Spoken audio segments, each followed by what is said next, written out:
So for this part two type of a question, we're going to be looking at very similar types of, thinking about this, but instead of purchasing the home, we're actually going to be renting the home instead. So taking a look at our first kind of follow-up question to this is going to be, if you decide to rent a house or a similar house for $1,550 a month, how much of your income would you spend on the house during the first year? Well, remember from before, when we bought the house, we would have our mortgage payment, which would be about $1,700, and we also had that property tax. And overall, over that total year, I think it was somewhere around the $24,000 mark that we spent in a year when we bought a house. So let's see what this compares with renting a house. So if we're renting a house, then it's a very straightforward calculation. We just have to take our $1,550 and we just multiply it by 12. That's it. There isn't any TVM solver, there isn't any taxes, or isn't anything at all to do for this one. Renting a house or an apartment is very easy to figure out what your monthly or yearly cost is going to be, because you just take your rent and then you multiply by how many months that you're going to have it. So for renting a house like this, it looks as though it's $18,000 just for 1 year, opposed to the 24 and whatever, I think there was 24,000 and change for the house, purchasing a house. So kind of cool. Only 18,000 to rent it for a year. While renting a house, you take the $43,000 that you would have used as a down payment, and then you invest it at a rate of 7% compounded annually. What is the investment after the first year? Well, in this case, now we're going to go ahead and just invest this money. So you can do this as a TVM solver. In fact, I think I would like you to look at this through a TVM solver. If you would like to, you could certainly just calculate this in the way that we had before, where you can just actually just multiply by 1.07, but kind of like what we did before was using this as a TVM solver. So I'm going to go ahead and just kind of write out some of the things that we're going to need for this one. So N, I, PV, PMT, FV, P over Y, and C over Y. Now, just like we did in lesson 1, way back at the beginning of this unit, we just kind of just listed out what these were. We had what PMT was always 0 back then, and we knew that our P over Y was 1, C over Y was 1. We solved for our future value, and our PV in this case is the amount that we're investing, so $43,000. And we're only doing this for 1 year. So we can kind of go back, kind of warp ourselves back to that time, and just kind of enter in all this information as if this was like a lesson 1 type of a question. Now, since this is only 1 year, you would be able to just multiply it by 1.07, and you'll get the same answer that we're going to get right now.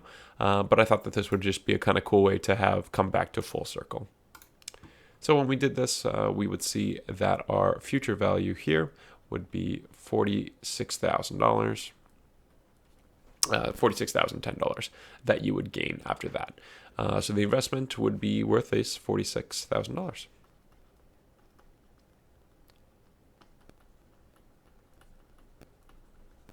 Cool. So I don't know. What do you think about this so far? I mean, you're spending less per year on renting and living in a like an apartment or a similar home.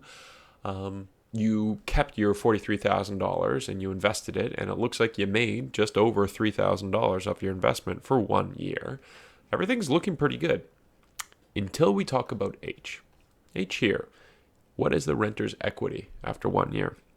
And you don't own anything in an apartment, right? Yeah, we're talking about the actual space here. Of course, the stuff that is in it, pretty sure that you would own that kind of stuff. Think about all the things that you would have inside your apartment, right? You would own those. It probably wouldn't be coming furnished. But in terms of what you own in an apartment is really nothing. You don't own. You pay somebody else that owns it to live there. Now, what you owe in an apartment is also technically nothing. We wouldn't really take into account anything like your monthly renter's fee for this one, because technically you don't really have to pay that if you don't want to live there. So it's not something that you automatically owe about that as well. What I'm trying to get at here is that when we rent anything, our equity is zero. That's a really big idea about renting things, is that you don't actually have any cash value associated with it. You don't have any worth in it when you rent it.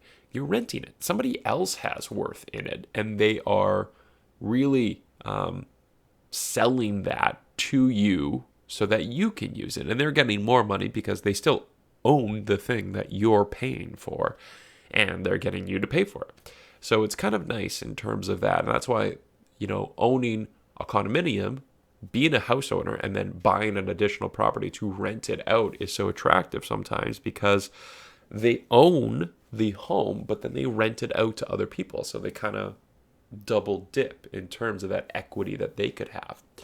But if you're a renter, you don't have any equity. You own and you have no worth in that building that you are renting from. So the equity is zero. So think about that, right? You're paying less per month. You could use your money that you would have saved as a down payment in terms of investment, gaining money, but you actually don't have any value in terms of the thing that you are purchasing. You don't have any value in the space that you are living in, whereas a homeowner has their house for that. Pros and cons. So that's our first little look at buying versus renting.